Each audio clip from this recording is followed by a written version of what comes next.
यहाँ तो बस कचरा ही कचरा है। मुझे तो इस कचरे में आज कुछ भी नहीं मिल रहा है। अरे ये देखो, मुझे कचरे में कितनी सारी प्लास्टिक की बोतल मिली है। इन प्लास्टिक की बोतल का तो हम काफी इस्तेमाल कर सकते हैं। और मुझे भी यहाँ पर ये पन्नी में बहते हुए कुछ फल मिले हैं। काफी ताजा फल है, लगता है पेड़ से गिरकर सीधा नदी में बहते हुए यहाँ आए हैं। ये नदी में बहता हुआ कचरा भी किसी खजाने से कम नहीं है। कुछ ना कुछ तो मिल ही जाता है। चलो अब अंदर चलते हैं, शाम होने को आई है, खाने की तैयारी भी तो करनी है। नदी किनारे जंगल में बसे लकड़ी घास फूस के बने हुए छोटे से ससुराल में रहती थी। आखिरकार ऐसी भी क्या मजबूरी रही थी इन सभी बहुओं की, जो इन्हें गांव छोड़कर नदी किनारे जंगल में अपना बसेरा करना पड़ रहा था। और क्यों नदी किनारे पानी में बहते हुए आ रहे कचरे में भी सभी बहुएं कुछ न कुछ चुनकर निकाल रही थी। आइए इसके पीछे की कहानी जानते हैं। अरे अब तो लकड़ी काटने के लिए इस जंगल में कोई पेड़ ही नहीं बचा। देखो तो सिर्फ कितने गिने चुने पेड़ रह गए हैं। ऐसे तो हम लोगों का गुजारा चलना मुश्किल हो जाएगा। और नहीं तो क्या, लकड़ी काटने के अलावा हम सभी भाइयों को कोई और काम भी तो नहीं आता है। इतनी सी लकड़ियों को बेचकर तो हम सिर्फ चंद पैसे ही कमा पाएंगे। रघु, सोमनाथ, संजय, विजय, विनीत, संदीप, आकाश, रोहित, पीयूष, प्रदीप, ये सभी भाई अपने गांव में बने जंगल में पेड़ों से लकड़ियां काटकर उन्हें शहर ले जाकर बेचते थे और इसी तरह ही अपने पूरे परिवार का खर्चा चलाते थे। लेकिन बीतते समय के साथ साथ अब जंगल की लकड़ियां कम होने लगी थी, जिससे इन सभी को काफी दिक्कत आती है। और एक दिन, आप लोग हमारे साथ ऐसे कैसे कर सकते हैं? अरे ये जंगल ही तो हमारी रोजी रोटी का सहारा है। अगर हम जंगल से लकड़ी काटकर बाहर शहर में नहीं बेचेंगे तो हमारा परिवार तो भूखा मर जाएगा। हाँ साहब, ऐसा मत करिए, हमसे हमारी रोजी रोटी मत छीनिए। तुम्हारी रोजी रोटी के चक्कर में जंगल से कितने सारे पेड़ कट चुके हैं। सरकार ने अभी जंगल से पेड़ काटने पर प्रतिबंध लगा दिया है। अगर तुम में से कोई भी जंगल से लकड़ी काटते हुए मिल गया तो उसे बहुत लंबी जेल हो जाएगी। जंगल से लकड़ी काटने पर प्रतिबंध लगने की वजह से सभी भाई काफी परेशान होते हैं और अब उन सब का गुजारा चलना काफी मुश्किल हो गया था। आखिरकार कब तक आप सब इसी तरह दुखी रहेंगे? खाना खा लीजिए। हमारा कुछ भी खाने का मन नहीं कर रहा है। खाने को देखकर हमें तो अपनी रोजी रोटी की फिक्र हो रही है। हम लोग तो एक गांव में रहते हैं और गांव में तो कितने सारे जंगल होते हैं। तो क्या इस जंगल के अलावा कोई और जंगल नहीं है जिससे आप लोग लकड़ियां काट सकें? एक जंगल है, लेकिन वो यहाँ से बहुत दूर है। अगर हम सुबह लकड़ियां काटने जाएंगे तो शाम से पहले वापस ही नहीं आ सकेंगे। तो क्या हुआ, आप लोग जाइए और अपने खाने की फिक्र मत कीजिएगा। हम सभी घर का काम खत्म कर खाना लेकर आपके पास दोपहर तक आ जाया करेंगे और शाम में हम सब लोग साथ में ही घर आया करेंगे। अपनी अपनी पत्नियों की बात मानकर सभी भाई अपने गांव से कई सौ दूर बने जंगल में रोज सुबह सुबह अपनी अपनी कुल्हाड़ियां लेकर पेड़ की लकड़ियां काटने के लिए चले जाते हैं। वहीं अब सभी बहुएं जल्दी से सारा काम खत्म करके अपने अपने पतियों के लिए खाना बनाती हैं और खाना लेकर उनके पास जाने लगती हैं। लेकिन वो जंगल उनके घर से इतना दूर था कि दोपहर के बजाय उन सबको वहां पहुंचते पहुंचते रोज शाम हो जाती थी। ये क्या, सारा का सारा खाना ठंडा हो गया। हम दोपहर के निकले थे और पहुंचते पहुंचते शाम हो गई। 3 दिन से हमारे पति कुछ भी नहीं खा पा रहे हैं। अरे हम लोगों ने तो तुम लोगों से पहले ही कहा था खाना लेकर आने की कोई जरूरत नहीं है। बेकार में तुम लोग इतना दूर आती हो और हम लोग खाना भी नहीं खा पाते। कैसे? सुबह भी आप लोग कुछ खाकर नहीं जाते हैं और पूरा दिन भूखे रहेंगे तो काम कैसे करेंगे? हमें कुछ ना कुछ तो सोचना पड़ेगा। वो सभी इस जंगल किनारे नदी के किनारे खड़े होकर बात कर ही रही होती हैं कि तभी मेघा सोचती है, अरे हम काम क्यों नहीं करते? गांव में वैसे भी हमें कुछ काम नहीं है। पूरा दिन तो हम लोग खाली ही बैठी रहती है और गांव में ज्यादा किसी से बोलचाल भी नहीं है। तो क्यों ना हम सब अपना थोड़ा बहुत सामान लेकर इसी नदी किनारे आकर बस जाएं। अगर हम यहाँ रहेंगे तो समय पर अपने पति को खाना भी दे पाएंगे और उनके साथ भी रहेंगे। तुम लोग क्या कह रही हो? ये इतना भी आसान नहीं है। पता है यहाँ पर तुम्हें कितनी परेशानियां हो सकती हैं। इन लोगों की बात सही है, लेकिन मेघा भी बिल्कुल ठीक कह रही है। शुरुआत में हो सकती है हमें परेशानियां रहने में, लेकिन धीरे धीरे आदत लग जाएगी। और यहाँ तो नदी भी है, हमें पानी की भी कोई कमी नहीं होगी और जंगल से भी हमें फल वगैरह मिल जाएंगे और हम तो यहाँ पर खेती भी कर सकते हैं। अपनी पत्नियों के बार बार कहने पर सभी पति आखिरकार उनकी बात मान जाते हैं, जिसके बाद अब वो सभी घर जाते हैं और घर का सारा जरूरी सामान पैक करके अगले दिन ही जंगल के पास बनी नदी किनारे आ जाते हैं। सबसे पहले हमें यहाँ घर बनाना होगा। अब हमारे पति तो लकड़ियाँ काटने चले गए, इसलिए ये काम हमें ही करना होगा। लेकिन हम घर बनाएंगे कैसे? हम अपने पतियों से लकड़ियां ले आते हैं और घास फूस और इन पत्तों की मदद से एक छोटी सी झोपड़ी बना लेंगे और आराम से रहेंगे। सभी बहुएं अपने पतियों से लकड़ियां लेकर आती हैं। वहीं आसपास से बेल, घास फूस और पत्तों को इकट्ठा करती हैं और सबसे पहले लकड़ी की मदद से एक छोटा सा घर का ढांचा तैयार करके घास फूस, पत्तियों और बेल से ढक देती हैं। चलो अब घर तो तैयार हो ही गया। ऐसे ही कुछ दिन गुजर जाते हैं। सभी भूमि नदी किनारे बैठकर बर्तन और कपड़े धो रही होती हैं कि तभी नदी से बहता हुआ कुछ कचरा आता देख बताओ भला, लोगों ने नदी को भी नहीं छोड़ा, कितना सारा कचरा आ गया है। चलो अब इस कचरे को साफ करते हैं। सभी बहुएं मिलकर नदी के किनारे आई कचरे को साफ कर रही होती हैं कि तभी उन्हें उस कचरे के अंदर से कुछ बोरी और कुछ कांच की बोतल मिलती हैं, जिसे देख ये तो काफी सारी बोरियां नदी में बहती हुई यहाँ आ गई हैं। हम इन बोरियों से अपने घर की छत को ढक सकते हैं। वैसे भी हल्की हल्की धूल हमारी छत से अंदर आती रहती है, इससे हमारी छत पूरी तरह से ढक जाएगी। कांच की बोतल कितनी सुंदर है ना, इन्हें हम गर्म करके अच्छे से काट देंगे, फिर ये बिल्कुल कांच के ग्लास की तरह ही काम करेंगे। जहां कुछ बहुएं उन बोरियों को सुखाकर घर की छतों और दीवारों को ढक देती हैं, वहीं कुछ कांच की बोतल को बीच में से काटकर उन्हें घिसकर उनसे गिलास बना लेती हैं। और अब इसी तरह आए दिन किनारे से जो भी बहता हुआ कचरा आता, उन सब में उन सभी लोगों को कुछ न कुछ मिलता ही रहता। आज तो हमें इस नदी किनारे काफी कुछ मिला, जैसे ये प्लास्टिक की बोतल, टायर और ये बहते हुए कुछ फल। लेकिन अब हम इसका इस्तेमाल करेंगे कैसे? चलो फल तो हम खा लेंगे, लेकिन ये प्लास्टिक की बोतल और ये 3 टायर का क्या करेंगे? अरे इंसान बहुत कुछ कर सकते हैं। हमारे घर में बैठने के लिए कुछ भी नहीं है। हम टायर पर कपड़ा डाल देंगे जो बिल्कुल बैठने का काम करेगा, और इन प्लास्टिक की बोतल में घास डालकर हम इसमें पौधे के बीज डाल देंगे और घर के बाहर टांग देंगे, जिससे अब धीरे धीरे इसमें पौधे और बेल उगेंगे और हमारे घर की शोभा बढ़ाएंगे। ऐसे ही कई दिन गुजर जाते हैं। अरे ये तो एलोवेरा के पौधे हैं। ठंड का मौसम हल्का हल्का शुरू होने को आ गया है और हमारी त्वचा तो देखो कैसी रूखी रूखी सी रहती है। अगर हम एलोवेरा अपनी त्वचा पर लगाएंगे तो हमारी त्वचा बिल्कुल ठीक रहेगी। मेघा शिल्पा के साथ मिलकर ढेर सारे एलोवेरा के पौधे तोड़ती है और उनसे एलोवेरा जेल निकालकर उसके अंदर नारियल का तेल और चावल का पानी मिलाकर उससे क्रीम बनाती है, जिसे लगाने से उन सबकी त्वचा 2 से 3 दिन के अंदर ही काफी ज्यादा चमकने लगती है। हमारे सेठ की बेटी सोनाली की त्वचा भी कितनी रूखी रूखी रहती है ना, बेचारी काफी परेशान रहती थी अपनी त्वचा से। एक काम करते हैं, उसके लिए क्रीम ले चलते हैं, उसे क्रीम भी दे देंगे और सभी गांव वालों से भी मिलेंगे।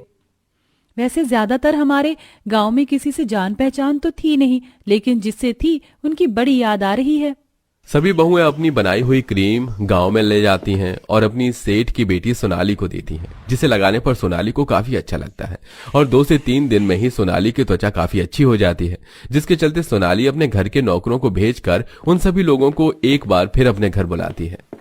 इनसे मिलो, ये है मेरे चाचा के बेटे शुभम, एक स्किन स्पेशलिस्ट डॉक्टर हैं। ये कल ही मेरे घर आए थे और उन्होंने जब मुझे तुम्हारी बनाई हुई क्रीम लगाते देखा तो उन्हें ये क्रीम काफी पसंद आई। मैं आप लोगों से मिलना चाहता था। क्या सच में ये क्रीम आप लोगों ने बनाई है? क्योंकि हमारी स्किन के लिए ये काफी अच्छी है। ये हमने ही बनाई है। क्या आप ऐसे और भी क्रीम और बना सकते हैं? देखिए, अगर आप ऐसे क्रीम बनाकर मुझे भेजेंगे तो जितना मुझे मुनाफा होगा उसका 50% मैं आपको दे दूंगा। सामान मेरा होगा और मेहनत आपकी, और मुनाफा हम दोनों का ही होगा। हाँ क्यों नहीं, वैसे भी घर के काम के बाद तो हम लोग खाली बैठे होते हैं, तो क्यों ना हम ये काम शुरू कर दें।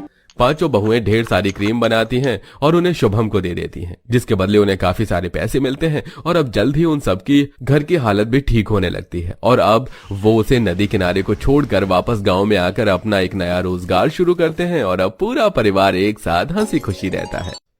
लगता है सर्दियों में इन्होंने कुछ ज्यादा ही घर के काम किए हैं। इनसे घर के थोड़े काम कम करवाया कीजिए। और फिलहाल तो इन्हें बेड रेस्ट की जरूरत है। इन्हें सर्दी लग गई है, जितना हो सके गर्म खाना और गर्माहट देने की कोशिश कीजिएगा।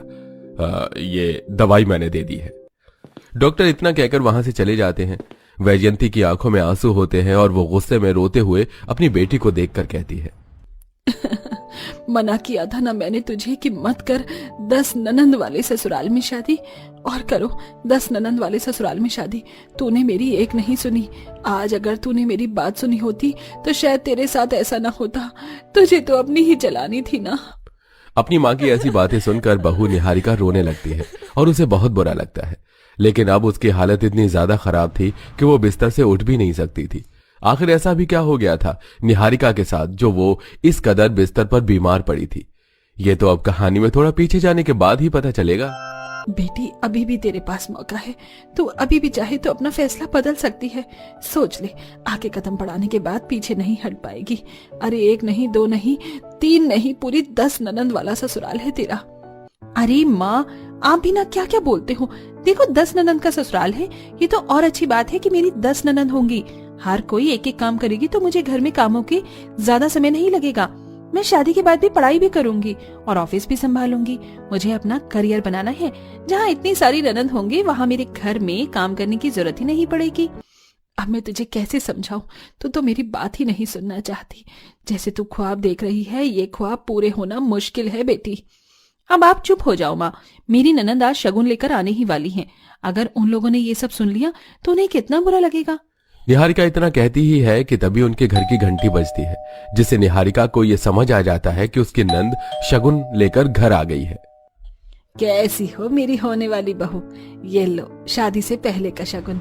शादी वाले दिन एकदम गुड़िया की तरह तैयार हो जाना। हाँ भाभी, ऐसे तैयार होना कि सबकी नजर आपके ऊपर ही रहे। आपने जो मुझे फोटो भेजी थी, मैंने माँ से वही लहंगा मंगवाया है आपके लिए। ये देखो। शगुन का सारा सामान अपनी पसंद का देखकर निहारिका बहुत खुश होती है। हाय, मैं सदके जावा अपनी ननंद पर। कितनी प्यारी ननंद है मेरी, कितना ख्याल रखती है मेरी पसंद नापसंद का। शादी के बाद ही मेरा बहुत ख्याल रखेगी। माँ भी ना बेकार में उल्टी सीधी बातें सोचती हैं। निहारिका अपने मन में यह सब सोच रही होती है, उधर उसकी नंद उसे देखकर अपने मन में सोचती है, कितनी प्यारी भाभी है हमारी और कितनी भोली भी है। शादी हो जाए बस एक बार, उसके बाद तो घर के कामों में हम सभी को छुट्टी मिल जाएगी। चलो, भाभी के आने के बाद रसोई से छुट्टी तो मिल जाएगी। रोजाना मुझे ही रात को खाना बनाना पड़ता है। भाभी के आने के बाद मुझे किसी के भी कपड़े धोने नहीं पड़ेंगे। भाभी अपने आप कर लेंगी सारे काम। चलो, भाभी के आने के बाद सुबह जल्दी उठने का झंझट भी खत्म हो जाएगा। भाभी खुद ही माँ को चाय बनाकर पिला दिया करेंगी। इस तरह भाभी और नंद के अपने ही अलग अलग ख्याली पुलाव चल रहे थे। बहुत जल्दी निहारिका की शादी हो जाती है और वो शादी करके अपने ससुराल पहुंच जाती है, जहां उसकी 10 नंद उसका बहुत अच्छे से गृह प्रवेश करती है। आ जाओ भाभी जी, आपका बहुत प्यार से इस घर के अंदर स्वागत है। तुम हुस्न परी, तुम जानी जहां, तुम सबसे हंसी, तुम सबसे जवां, सौंदर्य साबुन निरमा। हे भगवान काव्या, तेरी एडवर्टाइजिंग दोबारा से शुरू हो गई। तो भाभी का स्वागत कर रही है या एडवर्टाइजिंग करके दिखा रही है? अरे बस करो, भाभी को थोड़ा सा आराम भी तो करना है। चलो, भाभी को उनके कमरे में छोड़ कर आते हैं। इस तरह 10 नंद उसे उसके कमरे में छोड़ने जाती है, जहां वो खूब सारी बातें करती है। क्या बात है, मेरी ननंद तो बहुत अच्छी है, कितनी प्यारी प्यारी बातें करती है। तभी कमरे में सास आती है। अब अपनी भाभी को सोने दोगी या नहीं? वो थक गई होंगी, उसे आराम करने दो। सुजाता के इतना कहते ही 10 नंद अपने कमरों में चली जाती हैं, जिसके बाद निहारिका चैन की नींद सोती है। अगले दिन सवेरे 5 बजे पूजा निहारिका को उठाने के लिए आ जाती है। भाभी दरवाजा खोलो। अरे दरवाजा खोलो भाभी, अभी तक सो रही हो क्या? निहारिका दरवाजा खोलकर बाहर आती है। उफ, इतनी ठंड में 5 बजे आप मेरे कमरे के बाहर? क्या हुआ, इतनी जल्दी क्यों उठा दिया मुझे? नहीं भाभी, दरअसल भैया को जल्दी ऑफिस जाना होता है और माँ पिताजी को सुबह चाय चाहिए होती है और आज आपकी पहली रसोई की रस्म है, इसलिए मैं आपको उठाने आ गई।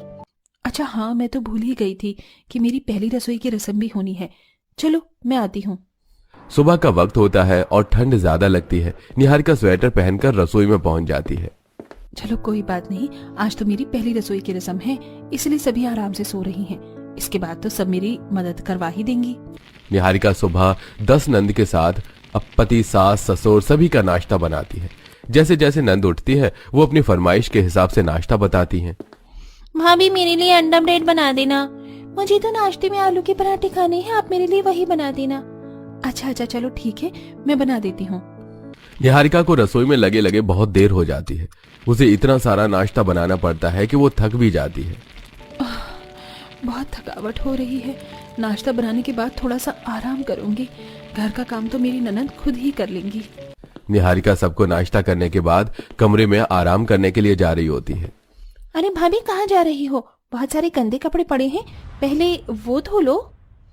और घर के काम भी नहीं हुए हैं, उसे भी कर देना, उसके बाद आप आराम कर लेना। 10 नंद 10 तरह के काम बताकर अपने कमरों में चली जाती हैं, जिसके बाद निहारिका को अकेले ही घर के सारे काम करने पड़ते हैं। ये क्या, मैंने तो कुछ और ही सोचा था, लेकिन यहाँ तो कुछ और ही हो रहा है। आराम करने तो मैं जाने वाली थी, लेकिन मेरी जगह मेरी 10 ननंद आराम करने चली गई। निहारिका को नाश्ता बनाने के बाद लंच भी बनाकर तैयार करना पड़ता है और उसके बाद वो घर के काम करती है। घर के काम करते करते शाम का वक्त हो जाता है, जिसके बाद अब उसे डिनर की तैयारी करनी थी। भाभी, हमारे लिए तो आप आज मटर पनीर की सब्जी बना देना, बहुत दिन हो गए हैं मटर पनीर खाए हुए। और हमारे लिए वेज पुलाव बना देना, हरी वेजिटेबल्स डालकर। रात के डिनर में भी उनकी फरमाइश होती है। इसके अलावा उनके पर्सनल काम भी होते हैं, जैसे किसी के कपड़े प्रेस करना या किसी के कपड़े ढूंढ कर देना और भी बहुत कुछ। ऐसे ही घर के सारे काम संभालते हुए और 10 नंद के पर्सनल काम करते हुए निहारिका को कुछ दिन बीत जाते हैं। ऊपर से ठंड में उसे ठंडे पानी में सारे काम करने पड़ते हैं। मेरे तो हाथ ही सुन हो गए ठंडे पानी में कपड़े धोते हुए। सुबह से शाम तक बर्तन भी मुझे ही धोने पड़ते हैं। मेरी ननंद कुछ नहीं करवाती। काश मैं माँ की बात सुन ही लेती तो आज मुझे ये दिन न देखना पड़ता। ये सब मेरा ही किया धरा है। मुझे 10 ननंद की ससुराल में शादी करनी ही नहीं चाहिए थी। अब जो हुआ है उसे भुगत भी रही हूँ। इसके अलावा अब कर भी क्या सकती हूँ। माँ, मेरी बहुत ज्यादा तबीयत खराब हो रही है। अगर मैं आ रहूंगी तो मेरी 10 ननंद मुझसे ऐसे ही काम करवाती रहेंगी। आप मुझे यहाँ से लेकर चलो। मैं तो तुझे पहले ही कहती थी। मैं तेरा बैग पैक कर रही हूँ, इतने तू थोड़ी देर आराम कर ले। और आप लोग मुझे थोड़ा सा अपनी बेटी के साथ वक्त दे दीजिए। बहन जी, मेरी बेटियों की गलती के लिए मैं माफी मांगता हूँ, लेकिन ये नहीं कहूँगा कि आप बहू को यहाँ पर छोड़कर चले जाओ, क्योंकि इसमें सारी गलती मेरे परिवार वालों की ही है। चलो सुजाता। इस तरह आनंद और सुजाता कमरे से निकलकर अपने कमरों में चले जाते हैं। वहीं वैजंती अपनी बेटी का सामान पैक करके उसे अपने साथ अपने घर ले जाने के लिए तैयार कर लेती है। कुछ देर बाद वैजंती कमरे से बाहर अपनी बेटी के साथ आती है। अपने ही सामने अपनी भाभी को जाते हुए देख 10 नंदों को बुरा लगता है। भाभी, आप कहाँ जा रही हो? हमें छोड़कर मत जाओ। हमने आपके साथ बहुत बुरा किया, हमें माफ कर दो भाभी। आज के बाद ऐसा नहीं होगा भाभी, मत जाओ घर को छोड़कर। मामी, हमें अपनी गलती का एहसास है, हमें माफ कर दो। हम सभी आज के बाद आपसे कोई काम नहीं करवाएंगे, ये हमारा वादा है। बहुत सारे सपने लेकर आई थी अपने ससुराल में, लेकिन 10 ननंद होने के बावजूद भी मेरे सारे सपने बर्बाद हो गए। अब मैं यहाँ नहीं रह सकती। बहू, तुम जो कर रही हो सही कर रही हो। मैं तुम्हें नहीं रोकूंगी। मेरी बेटियों की गलतियों के लिए यही फैसला सही होगा। सुजाता इतना बोलती है। निहारिका की 10 नंद जमीन पर बैठकर हाथ जोड़ते हुए निहारिका से माफी मांगती हैं और एक आखिरी मौका मांगती हैं। निहारिका को उनके ऊपर दया आ जाती है और वो उन्हें माफ कर देती है। अरे अरे, आप लोगों को ये सब करने की जरूरत नहीं है, चलो खड़े हो। इस तरह 10 नंद निहारिका को प्यार से उसके कमरे में ले जाती हैं और आराम करने के लिए कहती हैं। अब घर के सारे काम से लेकर अपनी भाभी की अच्छी देखभाल 10 नंद खुद कर लेती हैं। तो दोस्तों, कैसी लगी आपको हमारी 10 नंद वाली कहानी? हमें कमेंट बॉक्स में कमेंट करके जरूर बताइएगा। साथ ही आप हमें यह भी बताइए कि आपकी कितनी नंद है।